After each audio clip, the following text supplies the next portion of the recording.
My name is Will Davies. I work for IFC Advisory Services here in Kenya. And specifically I've been working on the water and sanitation sector, basically looking at ways in which IFC can do more to either encourage commercial financing into the water and sanitation sector or encourage greater private sector participation in the sector. And so obviously we're interested in the KREP program being one of the only examples we've seen really perhaps across the continent of banks financing being used for capital investment in the water and sanitation sector, and even into quite small community piped water systems. You know, traditionally IFC has invested in large infrastructure projects where there's sufficient, the deal sizes basically are sufficient to attract commercial project finance. But if we're looking to do more, then there's the question of, you know, how do we look to invest in smaller scale systems, and how do we potentially invest through local banks into the kinds of infrastructure that the KREP program has been investing in. And so that's kind of why we're interested in this subject. And I think the WSP program that has been supported also by Athi Water, KREP Bank and other partners. As I say, it's a very interesting example.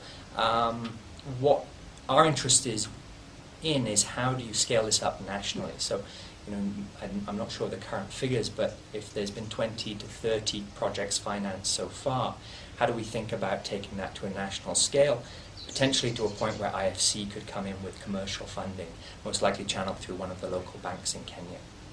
And so that's kind of one of our interests. The other interesting thing I think about this example is that under the program we've seen that private operators have come in on management contracts, and in a lot of cases that's strengthened the operational efficiencies of the projects, improved their capacity to pay back the loans, and just increased the sustainability of the financing mechanism. So, you know, for us, we see this potentially also as an opportunity to encourage private sector participation in the sector, and that's another subject that we're interested in.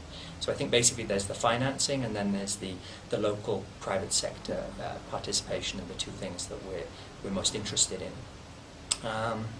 So in order to look at this further, in June actually of last year, we published a kind of market brief which looked at the question of, you know, what is the scale for this kind of financing mechanism in a country like Kenya?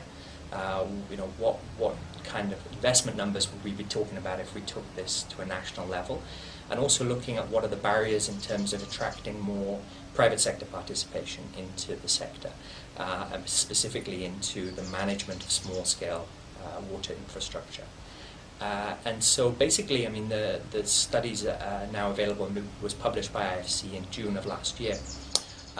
Firstly, you know, scale doesn't seem to be a barrier. There are over, I think as Rajesh already addressed, there are over 1,000 kind of community piped water systems here in Kenya.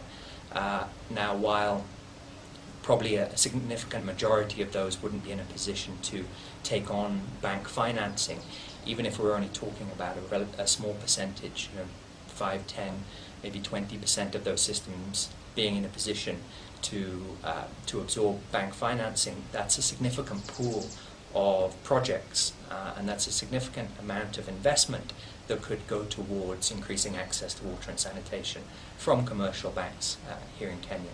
And so scale doesn't seem to be a major barrier. I think the study showed that there are still challenges, particularly creating contracts that are both affordable. This is management contracts that are both affordable for the communities, but also attractive enough to bring in the private sector.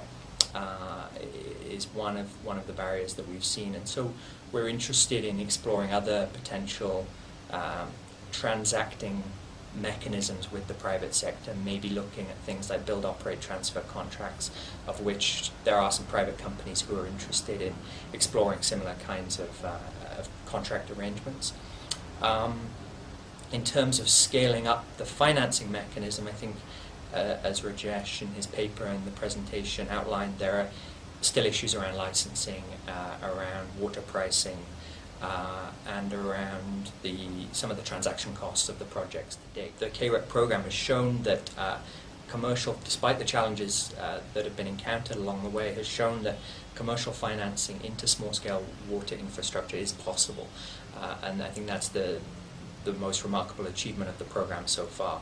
And if we can continue to address the barriers in the market, then that will only increase over time. And I think already the lessons that are being learned by the program have made the process a lot easier, and I think the pipeline now of projects coming to the program seems to be a lot stronger. And if the IFC is able to contribute and support taking this to the next level, then that's something that we're very willing and eager to help WSP and KREP and other partners with.